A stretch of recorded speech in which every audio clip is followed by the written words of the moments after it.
Hi guys, welcome back to the Tech Diary, the second channel where I stand up rather than sitting down and sometimes take forever to get to the point, and sometimes, like today, have no idea what's going to happen, but we have a good time, most of us. If you don't have a good time, the door's over there. Lots of random stuff on this desk. Very quickly, this is the iPhone 17, the regular iPhone 17 in this beautiful kind of lilac purpley colour. And by the time that you watch this, there may be a video on the main channel which is a review of this phone. There may not be, but it's coming soon, trust me. Also, we're giving this away because we've bought it. We have to buy the iPhone because we don't get sent it by Apple, get the violins out and all the rest of it, but we do have to invest in these. And we thought, because we don't need this, we don't want to send it back and go through all that stuff, why not give it away? So we're going to give away this phone, and to be with it within a chance of winning it, you have to subscribe to this channel, subscribe to the main channel, and subscribe to loads of things. To the newsletter, most importantly. If you haven't subscribed to my weekly newsletter, that is where we'll reveal fairly soon the details of this competition. So if you want to be within a chance of winning this, click that link in the description for the newsletter. Right, on to today's topic. No idea why that's there. The lighting's horrendous. Everything's going terribly wrong in a brilliant way. And this is the Tech Diary. That's what happens. Tractor driving past, if you could hear that. That happens regularly here. We have a tractor shop just down the road. I'm not making that up. Right. We have a new MacBook. This isn't it, by the way. This is my M3 Max MacBook Pro, the 14-inch version. But we do have a brand new M5 MacBook Pro. Apple announced it a few days ago at the time of filming. It's Friday the something of October at the moment. No, the 17th of October. They announced it a couple of days ago, and it's basically the same. So it's the same chassis, the same design. There's no difference in terms of the look and feel of it. The display is the same, all that stuff. But what they've done is take the base model MacBook Pro and chuck an M5 chip in there. The brand new piece of Apple silicon. And it's only at the moment, at the time of filming, in that base model MacBook Pro, which I reviewed the M4 version of a little while ago. And I think I called it just the best MacBook Pro ever, because finally the base model MacBook Pro wasn't crippled. It had the same, it's got the same design as this expensive one, and it's got the same number of ports and there's a few little differences, obviously, but it's not really crippled enough to be a problem. And I think for the money, if you think you need a MacBook Pro, that base model one is just utterly fantastic. And now it has the M5 chip, which means it's technically got a newer and more capable chip than the Mac Studio or the Mac Pro, which is brilliant. I love the way this happens sometimes. They've also put the M5 chip into Vision Pro. There's a new Vision Pro with an M5 chip. That's the only difference, apart from a new strap as well, which I might try out at some point. And that's the only difference. They've put the M5 chip in that, and they've put the M5 chip into the iPad Pro as well. Now I will be reviewing the M5 iPad Pro and the M5 MacBook Pro soon. I don't know when, but that will happen soon. But it got me thinking about this, which is the 11-inch, no, not the 11, it doesn't exist, the 13-inch. Let me have a coffee. It's been a long week. I've just got back from France, Nice, which is beautiful, absolutely beautiful. I was there for work. It was a press trip, but yeah, very tired. Anyway, this is the M4 13-inch MacBook Air, and I've been using this now more than this for the last nearly 2 months, and I can't put it down. And whenever I have to go away somewhere and I think, oh no, I need to edit a video for the next drive or whatever, which is my car channel, by the way. Go and check it out. I think, oh, I need this because it's got what's it called? Final Cut Pro on here, and it's got all the setup for video editing, which I don't have on here. Technically, I could put all that stuff on here and it would work just as well, but it's way too much of a faff. I don't have the time for that. So I have to take this occasionally with me if I know I need to do a little bit of editing. And I hate having to do that because this is so much heavier. But it's heavier than this, and it's thicker. And this is just this beautiful, thin, incredibly capable, amazing laptop.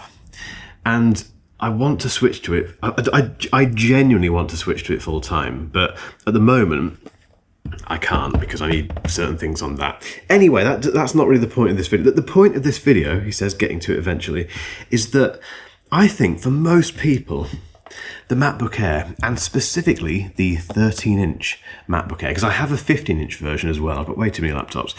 And that's now too big because I've started using this and I've realised that the 15-inch MacBook Air is just huge and too big for the backpack and all that stuff.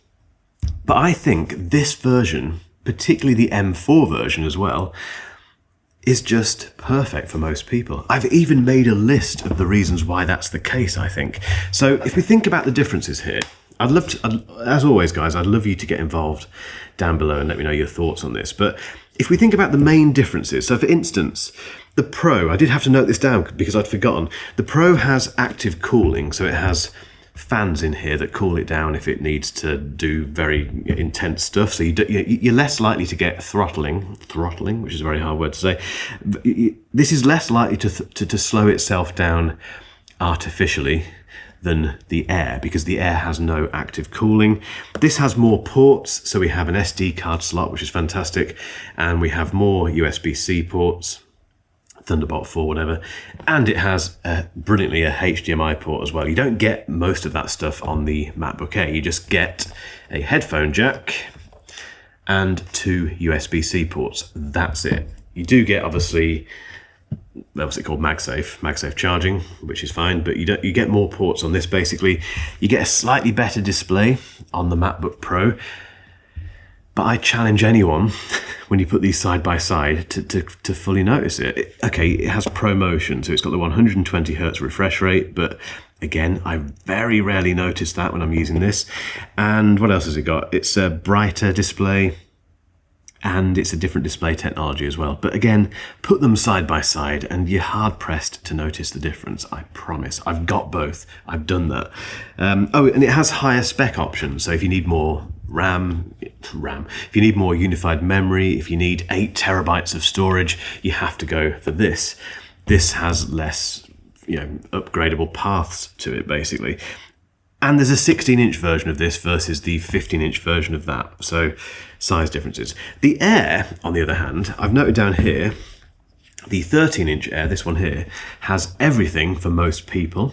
It's ultimately portable, and I forgot I wrote this. I'd actually take a smaller version. I'd take an 11-inch version. I mistakenly said in a previous Tech Diary video that I had an 11-inch MacBook Air in my bag. I meant this one. A few people thought I'd been given access to a brand new MacBook Air. No, that's not the case. But I would take a smaller one. I'd go even smaller than this. I'd love to go back to that 11-inch MacBook Air thing that we had many, many years ago. Excuse me, my voice is going. Let's have more coffee. Probably not the best idea, but there you go. Needs must and all that.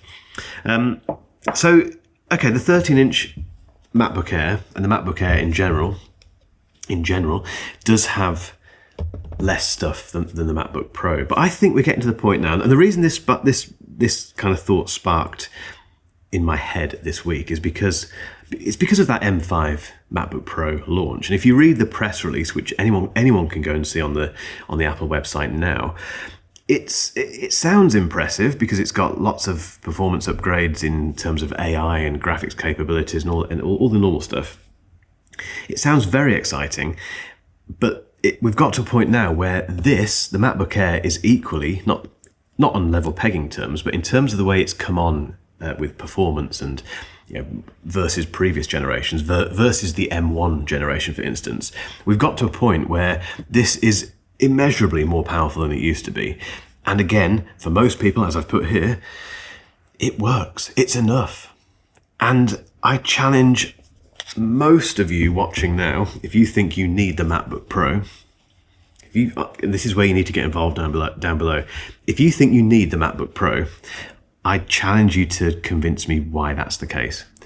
I'm not trying to do Apple out of MacBook Pros here. They will keep selling them. It's a wonderful laptop. It's the best professional laptop money can buy, because Windows, it's just an amazing piece of it. This is it's the best, most powerful laptop I've ever bought, but this one is the most enjoyable and portable and just deeply lovable laptop I've ever had the fortune to use.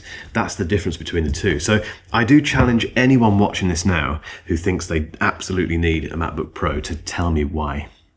And then keep questioning yourself. Keep saying to yourself, yeah, but do I need to worry about performance throttling? And do I really need a HDMI port? Do I need all those USB-C Thunderbolt 4 ports? Do I need an SD card slot, for instance? There's ways around this stuff, and I haven't really missed that stuff with this when I've been using it, which has been all the time, basically. So that's what I was thinking about this week with the launch of the M5 MacBook Pro.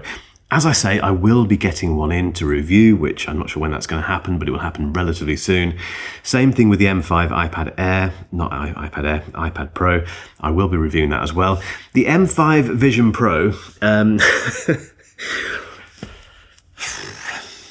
not buying a new Vision Pro. I'm not doing it. The furthest I will go with that is getting that new double knitted, what's it called, double knit strap thing. I'll probably get that just in the hope, basically, that it might alleviate some of the pressure on your face when you're wearing that thing. But the audience for Vision Pro still isn't quite there, as far as I'm concerned, and from what I've witnessed on the main channel. So there you go. That wasn't too waffly. I think I got to the point relatively quickly. But I'd love now, like I say, for you guys to get involved in the comments. And remember, if you want to win this lovely, and I think it's the perfect, not giving away my main channel video about this, but I think this is the perfect iPhone. If you want to win this, make sure you subscribe to this channel, subscribe to the main channel, which is all linked down below. And most importantly, subscribe to my weekly newsletter, which goes out every single, normally Fridays or Saturdays. And within the next 2 or 3 weeks, we'll explain what you need to do to win this. Get involved. Guys, I will see you down in the comment section. Cheers.